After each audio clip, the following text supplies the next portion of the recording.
Hey everybody, it's the Let's Talk Switch podcast for the week of April 17th to April 23rd. I am your host, Jeremy Harvey. Joining me yet again, Brian Auer. Hi, everybody. How we doing, Brian? Just dandy. So, in this week's episode, we're going to be talking about what games came out to the Nintendo Switch eShop. We're also going to be talking about Nintendo stocks. Fun. The reviews for Mario Kart 8 have come out. And for whatever reason, Nintendo decided to discontinue the NES Classic, but are possibly replacing it with a SNES Classic. I'm barely satiating my rage. Yeah, we'll get to that in a little bit. But first, this is, I guess, our second episode. But we didn't really do much to introduce ourselves in the previous one. It really was just covering the Nintendo Direct. There was a lot to get to. There really was. We didn't expect to spend an hour talking about that. But yeah, so my name is Jeremy Harvey. I host a number of different podcasts. One of them is the Just Another Video Game podcast. The other is Chat of the Wild, which is a Legend of Zelda focused podcast. Currently, we are doing Breath of the Wild. We plan, once we finish that, to go on to other Zelda games. Brian, who are you? I'm Brian Auer. I am also on a number of podcasts. Those podcasts being the ones that Jeremy just mentioned. Yes. We're both part of the PowerBase.com podcast network. Correct. I also do YouTube videos, mostly of the guys from Just Another Video Game podcast playing old games, and lately some Switch stuff on Luigi's Apartment on YouTube. Which, yeah, I forgot to mention that this show can also be found on YouTube and iTunes and Google Play and Pocket Caster and a few other things that we're adding it to. On the YouTube channel, you can look forward to video reviews, special videos that I have plans for, doing like top lists, as well as whatever comes to mind involving the Nintendo Switch. So you can always look onto there to find more on that. Fancy. Yes. But for this podcast, the format that we have is we will basically open up each episode talking about what games came out this week, if any of us have played them, if we know anything about them, our thoughts on them. Then after that we talk about the current Nintendo Switch related news, as well as any discussions that may come about involving those topics. Yeah, and if I'm around, I'll expect me to go a little bit off topic, but we'll have discussions. It all wraps around to the Switch, though, in the end. It's true. Yes. And for the future of the podcast, we do have a Facebook group that you can find at facebook.com/groups/letstalkswitch. You can go ahead and join that and talk with other people. We'll be looking into this group in the future for topics, for questions, things like that. We also have intentions of putting polls on there that listeners can go on to, and we'll talk about those kind of things. We do want to do things like giveaways in the future. We've got a lot of plans for this show. But let's why don't we go ahead and jump into the releases of this week? How does that sound? Oh yeah, absolutely. So first up, we have you heard of this Arcade Archives for Neo Geo? Is this a new thing? It's Virtual Console. It's what we have for Virtual Console right now. Let's be honest. I never would have thought at the release of the Switch, of a new Nintendo console, especially post Wii, that the only retro stuff we would be getting are Neo Geo games. And were most of these already on the Wii? Are they? I mean, Neo Geo games were coming out on the Wii. I think they were the same price as 64 games. Yeah, I think so. God, that was so long ago. Mm-hmm. But this is, for people that don't know, this is being done by a third-party company called Hamster. They do a lot of these old-school ports They're responsible for the arcade archive. That's what they call them, of these old games. They do other things aside from Neo Geo games, but for whatever reason, everything on the Switch so far has been Neo Geo games. I mean, that's all right, I guess. Have you bought any of these yet? No, Are you tempted to buy any of these yet? not really. Yes. I think it's the fact that you need both Joy Cons to play them. Right. Uh, It's some. We talked about that in the. Did we talk about that in the direct? We talked. Oh no, we talked about that at JVG. mhm. But Yeah, yeah, how if a giant oversight that is.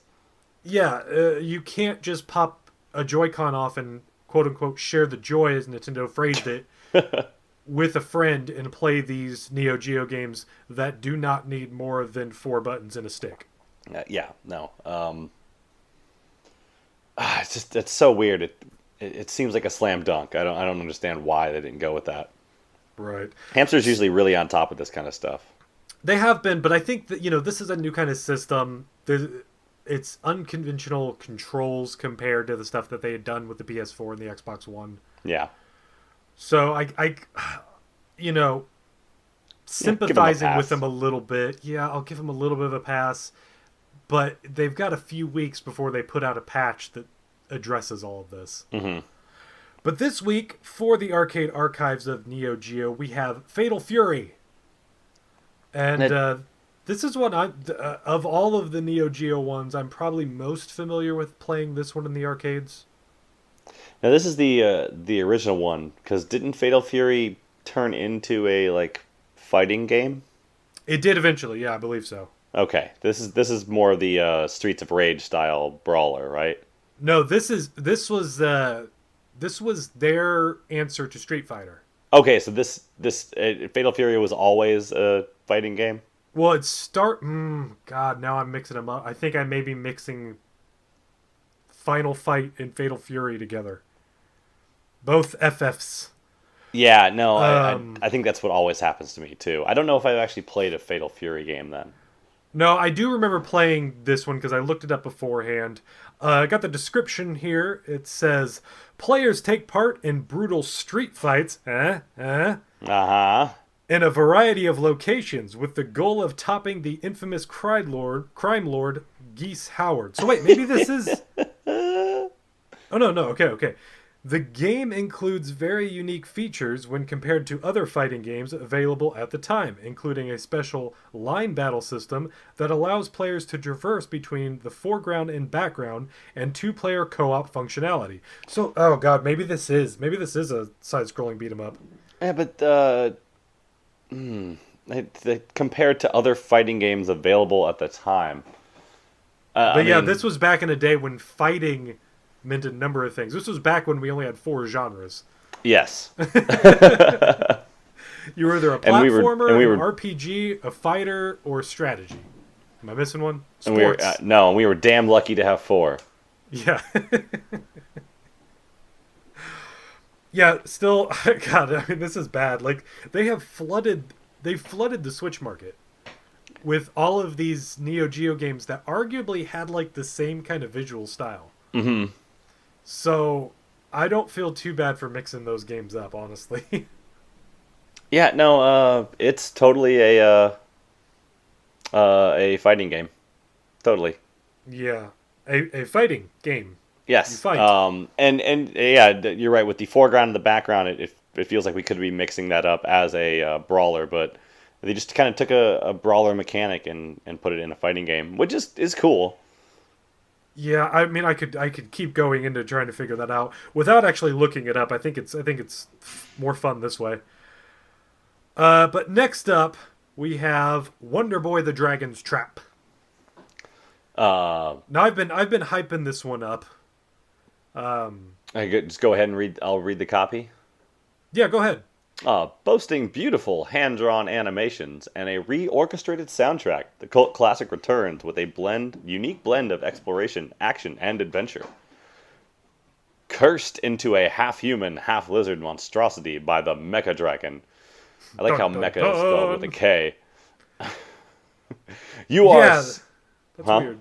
That's weird. Yeah, it's not mecha as in mechanized. It's I don't know what kind of mecha that is. I'm sure that's just cheekiness. I don't know. Sure. Uh, you are in search for a cure. The only way you can return to human form is to find the Salamander Cross, a magical item with the power to remove curses. Of course. Well, yeah, what else would you expect a Salamander Cross to do? With each dragon slain, the curse intensifies, transforming you into different animals. Explore large, interconnected locations populated with grumpy monsters and exotic dragons. Play as the game's classic character, Who-Man, or his brand new, long-awaited co-star, Who-Girl. You can also inhabit Lizard Man, Mouse Man, Piranha Man, Lion Man, and Hawk Man, and use their unique abilities to uncover the land's deepest secrets. Where's Enjoy lizard three girl, difficult... mouse girl? Oh yeah, no Lizard Girl, Mouse Girl, Piranha Girl, nothing. Yeah. Enjoy 3 difficulty levels catering to players of all types, and switch from modern graphics and sound to 8-bit graphics / audio at any time, even during gameplay. Yeah, so this game is literally a remake of a Master System game. Yes. And with the push of a button at any time, you can switch back to those visuals. Now, the new visuals are all like this hand-drawn, gorgeous-looking, animated style graphics. That alone had me interested in it. I thought, looking at this, that this was a brand new Wonder Boy game.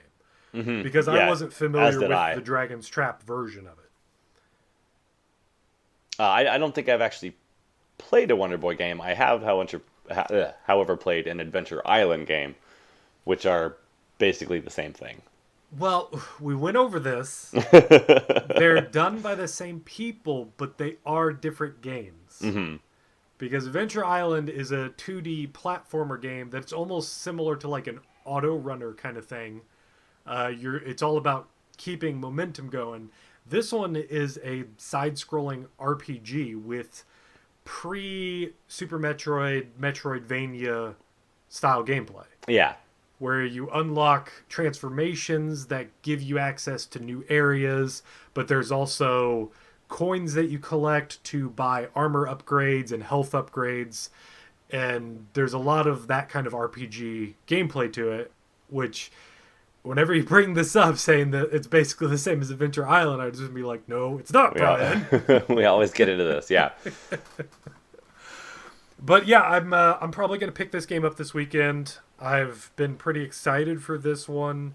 I think it looks gorgeous. It's only $20 on the eShop, which if you look at it as, it's a Master System game from 25 plus years ago, Mm-hmm. that doesn't sound like the best deal. But when you see these visuals, it's a good looking game. They put in work. Yeah, and you can tell that the people that did this, I don't know, remake, I guess, that they clearly have a love of the original one, where they were like, we don't even want to touch the original game. We don't need to make our own new version of it. We can easily bring this, to modern gaming, and it'll work. Yeah. So yeah, I do plan on picking that one up. Maybe we'll do a play of it this weekend. I would like that very much. Yeah, that'll be good. So why don't we go ahead and jump on over to the news? I agree. There's some interesting stuff to talk about. First up, with Nintendo's stocks. Yeah. Finally, something went in their favor. Yeah, it's been... Every time we've heard, Nintendo stocks are going up a little bit, it's like, they went up 5% after dropping 14% or something like that. Now, this is saying that Nintendo stock prices are currently 20%, have gone up 20% since the launch of the Switch. Now, that's good because that's something that you can compare over a month. Yeah. And it's also worth pointing out that it's currently at $30 a share. And a year ago, it was a little under $17 a share just before the launch of Pokemon Go. Mm-hmm. Which so it shot up and then went back down. Right. After It's Pokemon Go. Right. It's one of those things, if you keep track of stocks like that, the fluctuations that they had over that month, you can't really look at it and be like, oh, they're doing great. It's sort of like it's staying around the same.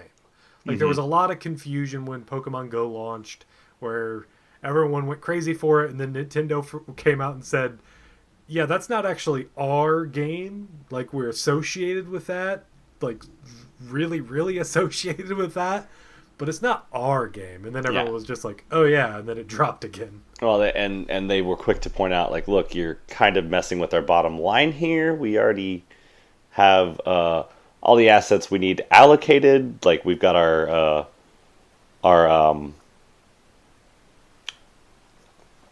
oh crap. I mean, like everything for this quarter. Like we weren't expecting our stock price to go up like this. Could you please, like, everybody just settle down for a little bit? You're kind of messing with our bottom line. Yeah, and that actually, in retrospect, that actually makes a lot more sense when you consider before the Switch, like Nintendo wasn't doing anything, and it would have looked so much worse had they not said anything, and expectations were set so high for Nintendo Yeah. just for all these people to buy it up, and then realize, oh, Nintendo doesn't have anything planned, and then sell it all off. Yeah. Yeah, that could have been really bad. Yeah. No, they were very quick to point that out. So yeah, props to Nintendo for the foresight on that, because I don't think anybody was really, at the time, nobody was predicting that. No, and not only that, but I think that they were expecting it to go up when they made subsequent Switch announcements. Or Which when they did their didn't. own actual mobile announcements. Right. Okay. Yeah, that too. Which it also didn't then. Right. After pointing that out, following the launch of Pokemon Go, every time Nintendo made a major announcement, their stock price went down. Yeah. And I not remember drastically, but like it was kind of the opposite of what everyone was expecting. Yeah, their shareholders seem to be, and people that are interested in being shareholders, seem to be satisfied by nothing less than the launch of the Switch. that. Right. It's been strange just because following Nintendo over the last year, my perspective of it was Nintendo was trying so hard on all these things, and the stock prices never reflected that. It always just sort of said, "Oh no, it went down." And having read all those things, it did worry me. Hmm. Like I was just, at the time we were just like, when are they going to announce the NX? What is the NX? Okay, they're doing all this mobile stuff. Is mobile their future? What is going on? Yeah. And now we get the launch of the Switch, which has been a huge success for them. Hmm. The I didn't put that on here, but yeah, the Switch has been it still is the fastest selling Nintendo hardware in their history. And do you think that just by virtue of they were able to have 1 million in the first month, like out? Well, I guess they had more than that. They had 1 million in America, but that they had the availability. I mean, the Wii would have sold more than that if they'd had more Wiis out there. Yeah, possibly. I never actually looked up the numbers for the Wii. When we were talking, when I was initially looking at the numbers and trying to see, how good this was, that they're saying, oh, it's the fastest selling, it's doing so well. And I only really compared it to 3DS and Wii U, which both had terrible launches. Yes, yes. Well, arguably the Wii U had a decent launch. The 3DS had a horrible launch. It was overpriced.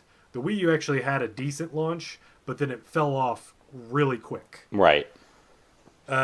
I think, I mean, I'm going to take their word for it that this is really good, that they're on track No, to no, sell it's better good. than the original Wii.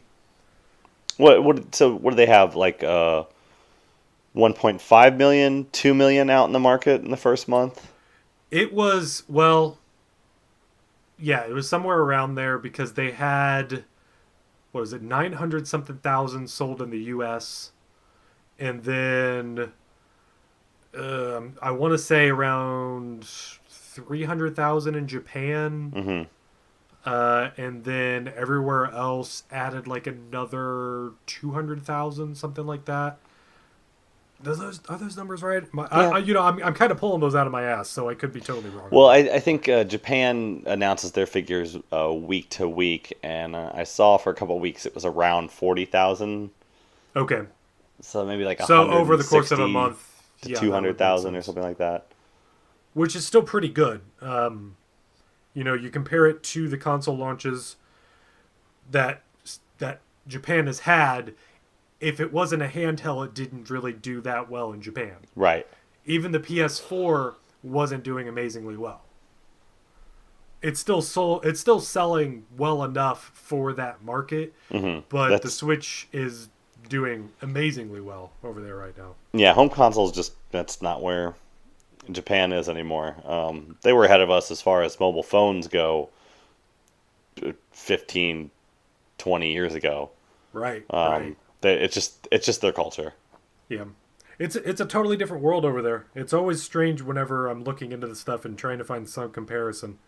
Uh-huh. Yeah, no, it just we've just gotten like we couldn't get more different than we are. Like we're just and consistently getting so. Sure, yeah. I am hopeful. I'm looking forward to Nintendo keeping this dialogue going of saying, the Switch is selling still the best, still number one of everything we've done, and keep that going, because then that will get third party people attracted to the system.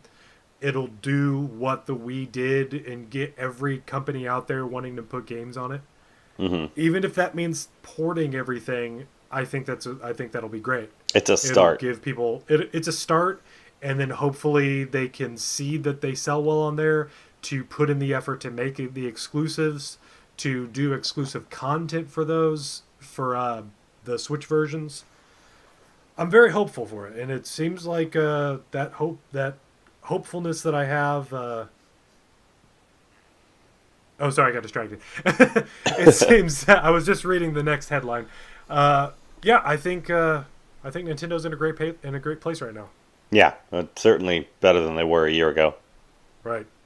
So next point I have on the news is talking about Mario Kart 8. The reviews are out right now, and it's really, in general, Mario Kart 8 on the Wii U was an amazing game, and apparently Mario Kart 8 Deluxe is a little bit more amazing. Hmm. Which that's really all I wanted. I shouldn't say that. I wanted more than just Mario Kart 8 again, but this is fine. Yeah, if what they're doing is taking one of the best Mario Karts and then adding a functional battle mode to make it maybe the best Mario Kart, I'm okay with that. New tracks, I liked all of the tracks that are in Mario Kart 8 on the Wii U. It's the most fun I've had with a Mario Kart game since Double Dash. Did you Yeah, play any no. of the DLC? Oh yeah, oh yeah. Okay. I mean, like what Excite Bike level and Yeah, the okay, Excite Excite Bike level. level is a standout course. I love it. It's okay. I will say I love the gimmick of it. I think overall the course compared to the course designs of all the others, Hmm. like if you just look at the layout and the way they do it, I think it's one of the weaker courses. Not as weak as their version of Rainbow Road, which is Yeah, easily the worst Rainbow Road. I But would agree. yeah, I love the gimmick. I love how it randomizes, and you really never know what kind of course you're going to get whenever you get into there. But just the oval track, I'm a little disappointed with. Uh, Speaking as someone who holds Baby Park like up on a giant pedestal, I'm okay with the oval track. Baby Park was better than that because it was smaller, Hmm. and And it seven was laps. yeah. Did you ever play? Did you ever play the Baby Park on 200 Uh, no, you 200 mean cc? the Mario Kart 8 Baby Park on 200? Yes, No. yes.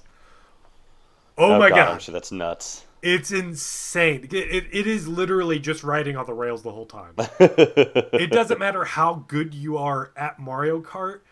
Baby Park on 200cc will f you up. It's All great. right. I'm looking forward to us playing some of that here soon. Oh, I agree. But do you think they're going to be adding more tracks to this, or do you I think think that'll they be said it? they were going to. I don't think they did. I don't think they've officially said that. I think they've dodged that question. Well, then I hope so. Yeah, me too. I I mean, had hoped when we were first talking about when they first announced that we were getting a Mario Kart on the Switch, and they showed what looked like a cross between 8 and Double Dash from what we yes. saw at the time. I was really hoping that this Mario Kart was going to be a platform and that you could, they were going to just continually do packs for it. And add new characters, Right. maybe, Because, not from the Mario universe. I mean, sure. Either way, I think I would love the idea of this being the platform for it and that we get regular updates to this because I don't think you can make a Mario Kart game that looks better than Mario Kart 8. Yeah. Visually, it's pretty much peaked when it comes to that Nintendo art style. Yeah. I would agree. We know that with the Switch version, it's running at 60 frames per second, 1080p. Next step up would be 4K 1080p, but it's like that would just make my eyes bleed with that Nintendo Mario style. It's too sharp. Yeah, exactly. Yeah, I would just, I'd go blind just trying to watch a 200cc race Oh, at God. 4K on there.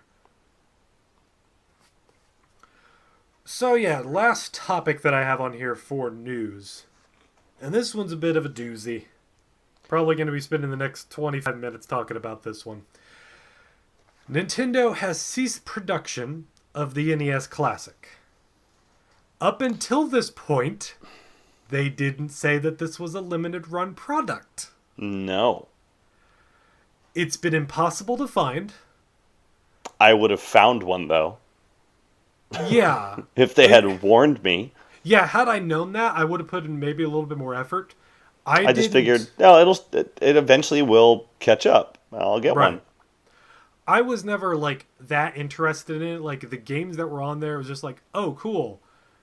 There are a lot of other ways that I could find those games if I really wanted them. The cord is super short. I don't like the idea that I'm going to have to like be right up to my TV. Mm-hmm.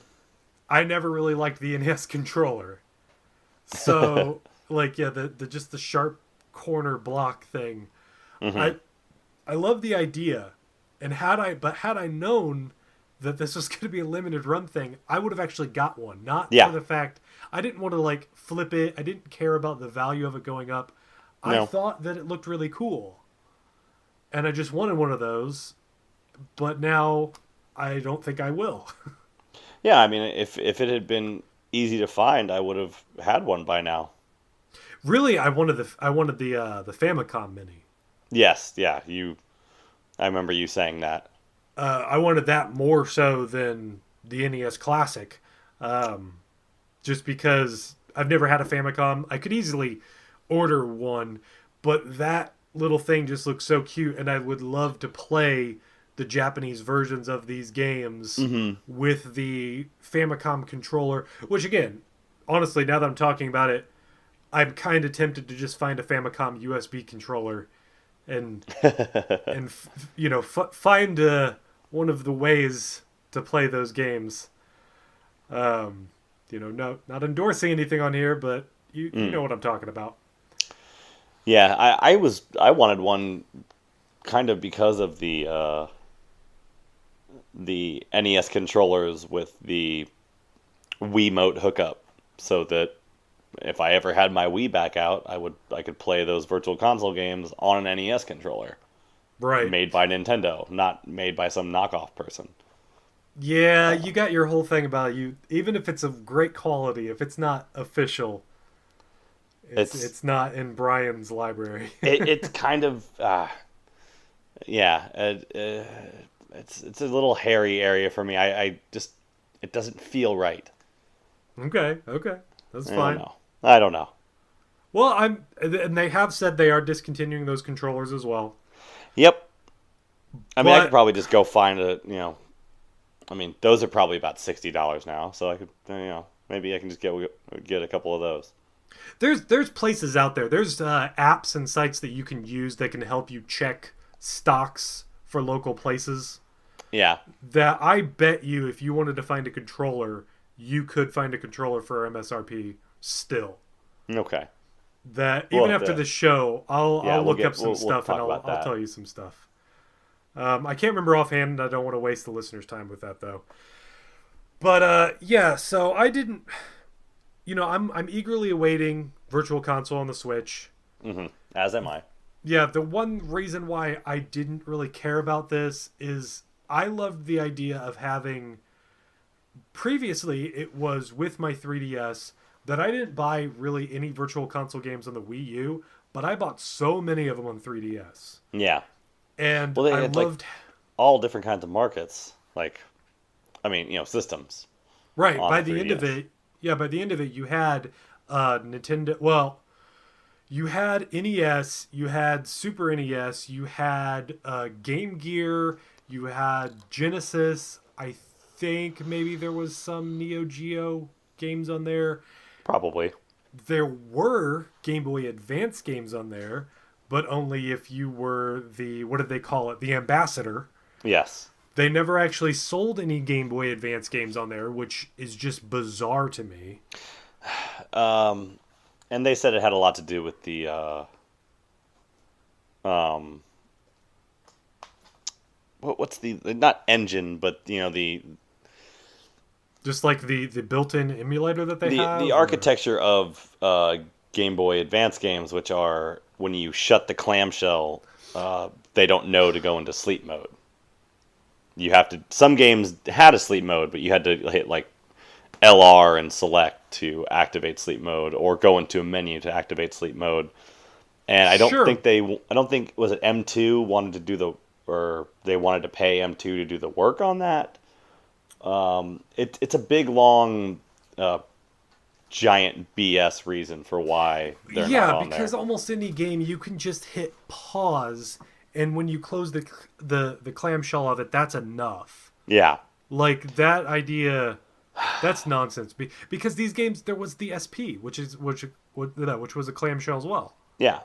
So And I would just turn the yeah, light off and clamshell it if the game didn't have uh, a sleep mode. If I needed to stop for like a minute or two, and right. just turn the backlight off, set it aside, remember that it's on, and then come back and play, pick it back up. But also, there was one DS game that you could get on the 3DS. What was the one DS game? It was WarioWare Touched. Okay. It was a My Nintendo exclusive. Ah, yes. Nintendo, what the hell are you doing? Like, I don't. It seems like well, I guess they are just expecting people to have DS cartridges lying around that still fit into the 3DS. Yes, and I can imagine trying to put the DS backlog on their servers for the 3DS is a pain because DS games were never available digitally. Yes.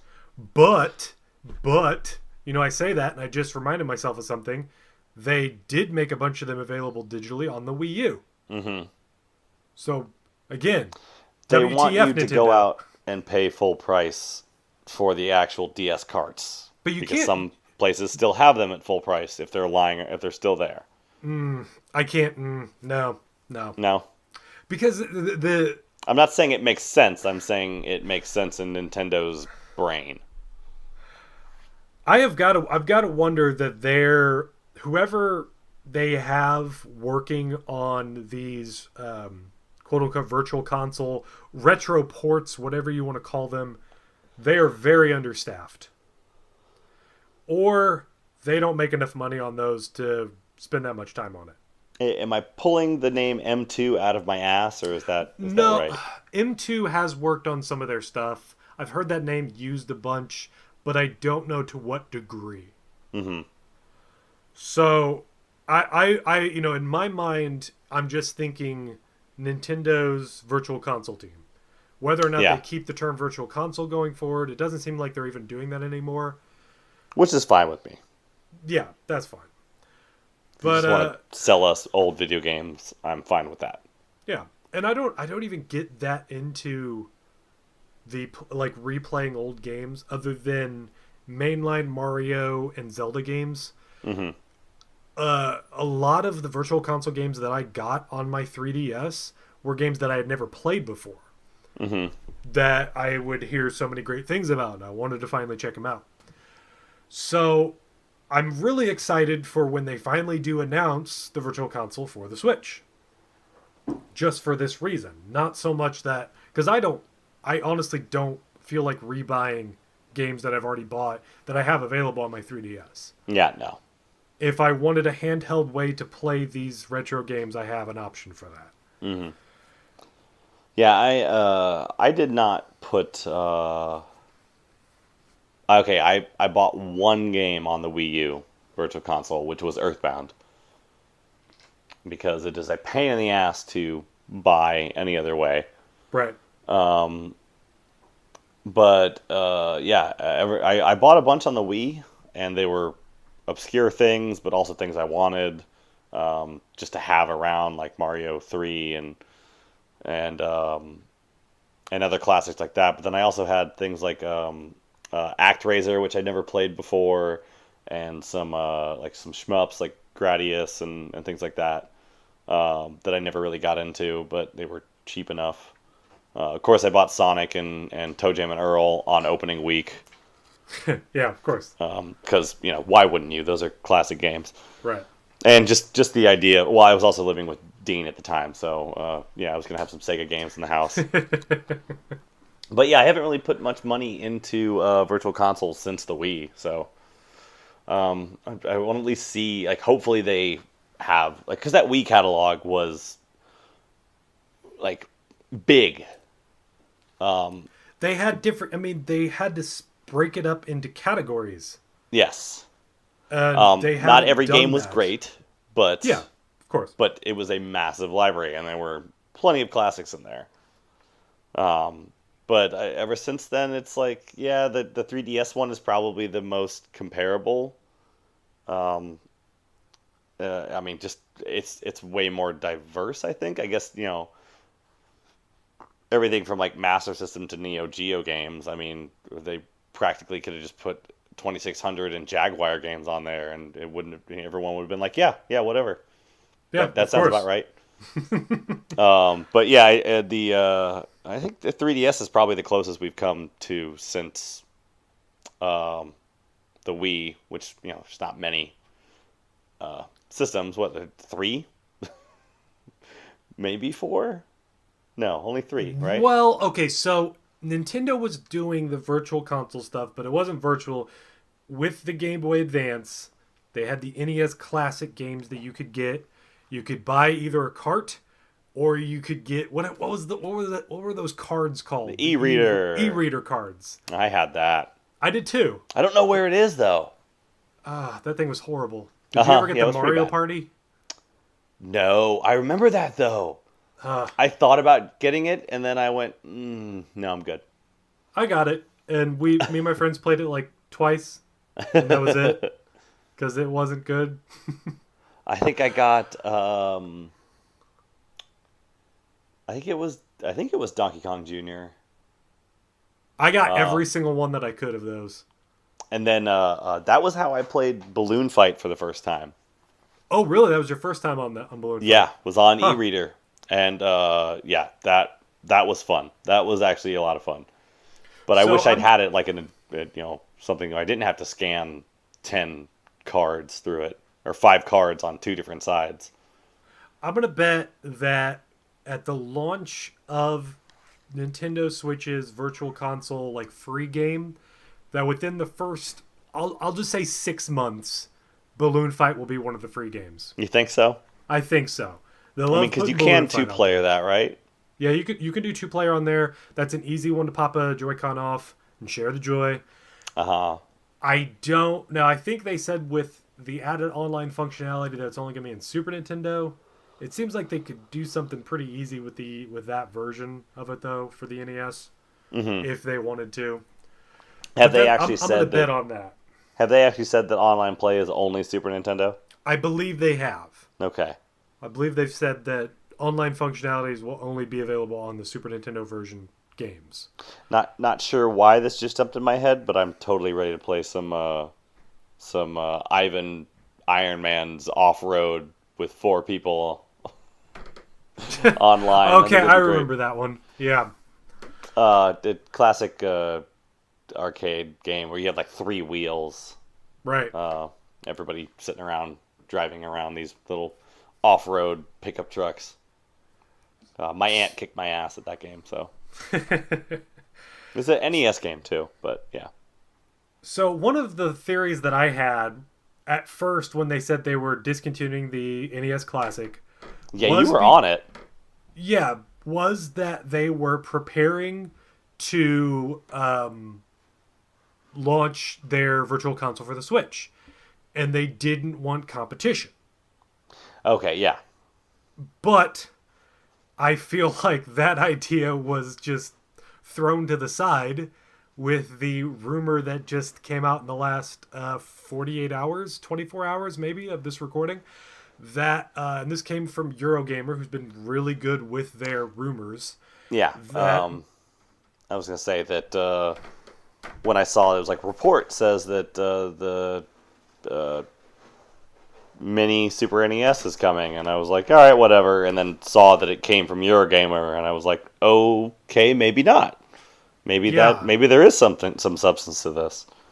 So yeah, Eurogamer is reporting that Nintendo will be coming out with an SNES Classic by the end of this year. It's going to be That the holiday thing to get, like the NES Classic was last year. and I'm wondering if this time they'll actually have enough of a stock of it because I feel like the NES Classic. I'm sure they wanted to make more and have a greater supply, but the Switch really got in the way.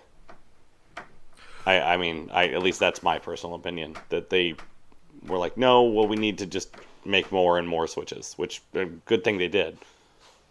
Right. I'm in the camp to think that I look at the NES Classic as, I don't want to say a failure, but a failing on Nintendo, Yes. because had they paid better attention to how the internet was reacting at the announcement of the NES Classic, Uh huh. they would have upped production a lot more than they did, and it wouldn't have been impossible to find. Yes. And I'm not confident that the SNES Classic is going to be better, because they still need to make Switches as well. Yes. I think at that point they will have had. Well, when would this? When do you think? I mean, it's not like it takes much to make these. How long do you think they would have to go into production beforehand just to have a good enough supply? I mean, my guess is that they're probably starting production around this time, and that's how this information was getting out. Hmm. So maybe if they make like 1,000 a week, that they've. Yeah, No, they because have to I make more don't than know. that. I really don't know when you break that kind of stuff down. I don't know what kind of facilities Nintendo has. Uh huh. I know that Just there are multiple Foxconn. places. I mean, there's Foxconn, but then there's other places that they have these things manufactured. It's why their explanation as to why half of the Nintendo Switch Joy-Cons were messed up Mm-hmm. is that one of the facilities was making them without this thing. So they had a Yeah. whole batch running without a key element that the controllers needed. And it And just happened to be the one that made all of the early press release kits. yeah, it's that's so weird. I don't know. I'm not confident. I am more inclined to get this than the NES, and not just because uh, you know, I'm worried that it's only going to be around for 4 months and then they're going to cancel it. Yeah. I am very much scared that it's going to be even more impossible to find. Because of this. But I have, and I can share some of my techniques with you. Anybody that's listening, if you are the kind of person that wants to be on it in terms of getting these kind of hard to find things as soon as they're available, follow Wario64 on Twitter. Yeah. He is key to my ability to find things as soon as they're available. He's the reason I was one of the first people to pre-order a Switch on Best Buy. Because I got an alert from him and he puts a link right in there, and maybe he's a bot. Some people argue whether or not that Twitter user's a bot or not. I think it's a 50-50 thing, because sometimes there are things that, okay, that's clearly a person talking. Then there's times where it's like, okay, what the hell? Where is this coming from? Yeah, I think that makes more sense than anything else. Right. So yeah, we've got that coming up. Supposedly, I think we will have that. I do want one. I think that if I get one of those, because I love the SNES controller, I wonder what kind of design they're going to go with on it. Because wasn't the European version different than the American version? Well, I mean, as in, wait, like... Well, because there's the Super Famicom, which is the Japanese one. Wasn't there a different one that came that came to Europe that was also different than the one that came to North America? I mean, other than just the PAL versus NTSC, is that what it is? Well, yeah, I mean, I was thinking with the design of the system. I'm not sure, actually. Considering it probably didn't sell well anyway. Yeah. It doesn't really matter. I mean, they're all about the Jenny over there, so... Yeah. So, I don't know. Drive, whatever you want, you know. Again, I would love to get the Japanese version of it, but I would love to get the American one and then sell the controller that comes with it and buy the Japanese Famicom controller. Oh, sure, yeah, with the colored colors. buttons. Yeah, rather than just the gray and purple. Mm-hmm. Well, the purple, gray, and the dark purple. the purple, and the gray. Yeah. Yeah, no, I totally agree with you on that. I wonder how they're going to be doing it, if they're going to be... Honestly, it'll seem weird to me if they continue to use the Wii plugin for it. Because it doesn't seem like, I don't know, it just seems real antiquated at this point now that they have a brand new system in. I think it was a giant oversight that they didn't just make those NES Classic ones with the old port, so that, like, hey, if you just feel like finding an old NES, here's some brand new controllers. That or USB. Okay, or USB. Jack, yes, I know. He agrees with me. But I think having it USB probably makes it a whole lot easier to crack. Right. And they didn't want that. No, and that's not their thing.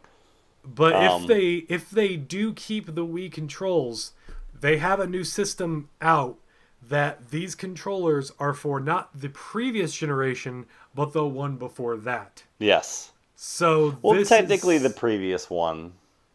I mean, sure, it works with it, but I mean, yeah, it's just so strange. I mean, I spent some time with Wii Party U this week. We were using our Wiimotes. Yeah, I guess that makes sense. Mm-hmm. But yeah, hopefully... All I can say is by the time they roll around to having the Mini 64, it better be 64 ports. Oh, God.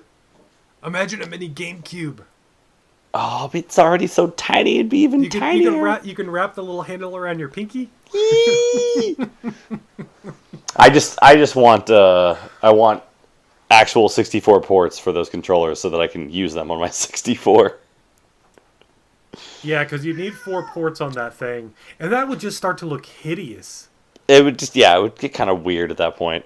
Yeah, I don't know.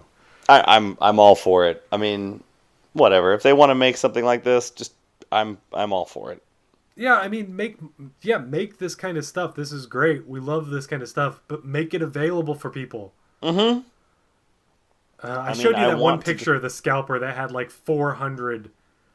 Or no, well, not 400. He had like 100 of those NES Classics. Like in a pyramid? On eBay. Yeah. Yeah.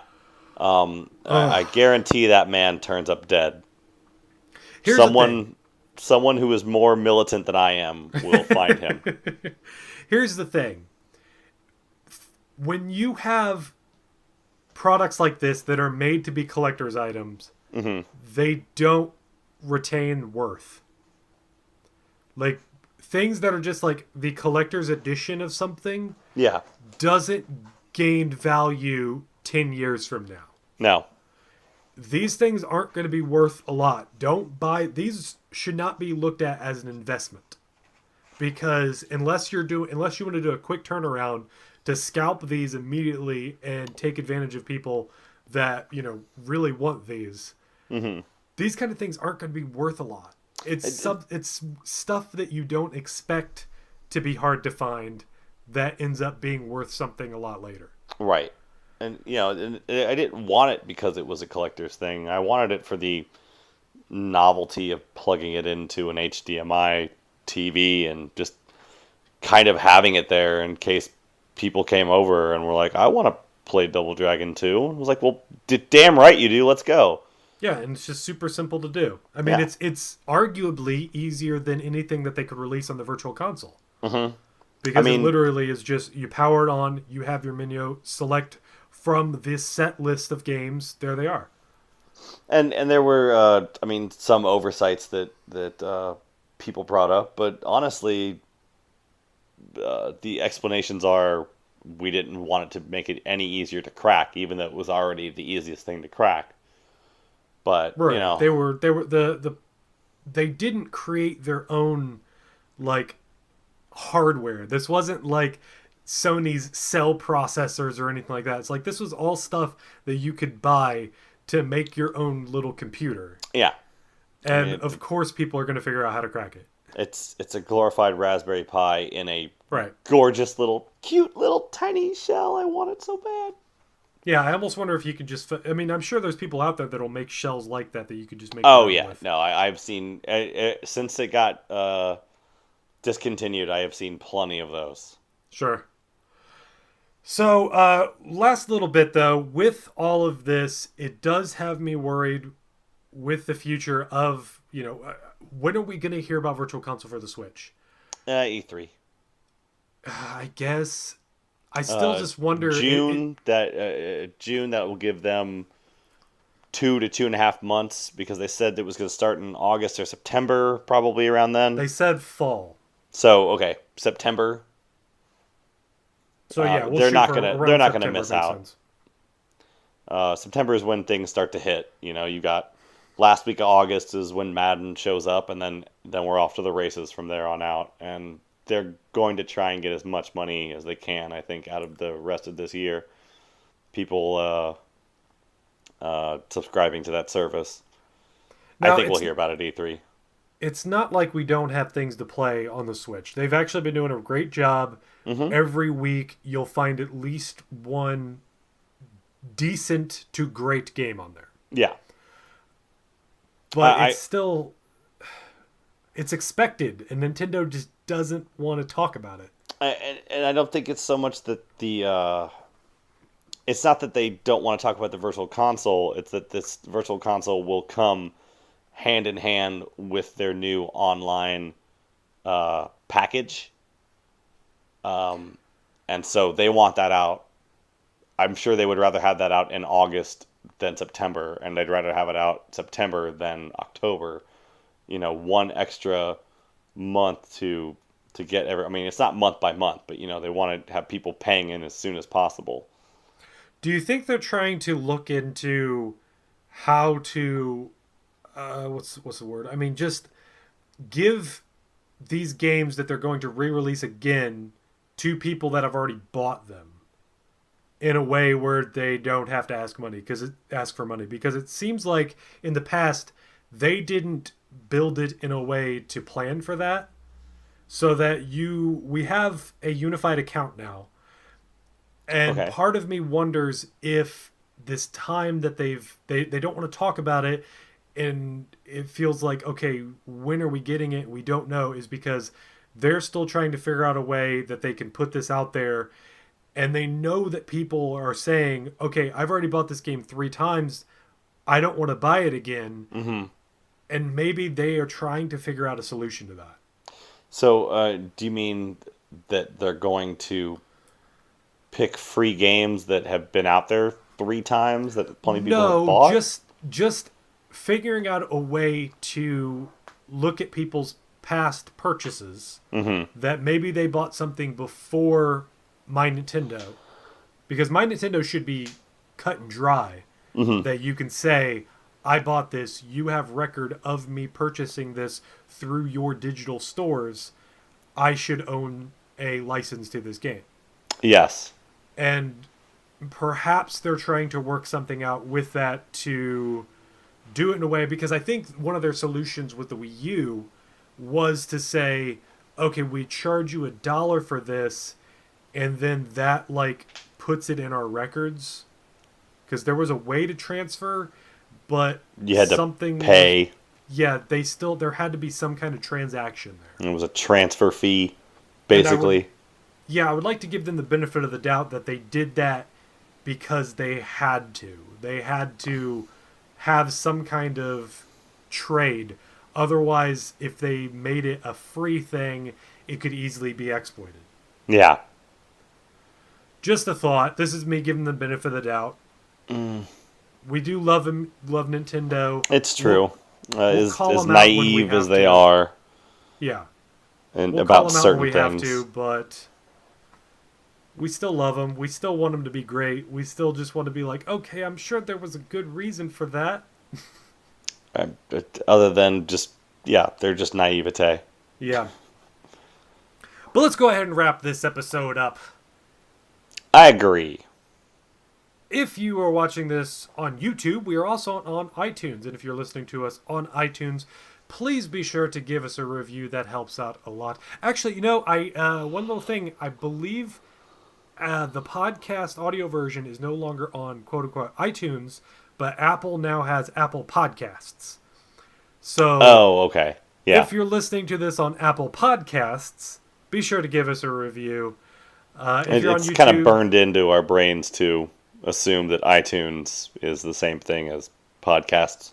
right, iTunes was everything for the longest time. Yeah. If you bought music digitally, you bought it on iTunes. That's just how that was. Mm-hmm. What about e-music, man? I've never even heard of that. I don't even know what that is. Oh, wow, really? Yeah. Yeah, that's the That's how that's ingrained the iTunes vanguard was for right me. there. That's the beginning of purchasable music service. Oh, okay. But if you're watching this on YouTube, be sure to give us the like, give us that subscribe, and go ahead and share this with your friends. Please do. Yeah, like I said before, we have 2 other podcasts that we do, Just Another Video Game Podcast and Chat of the Wild.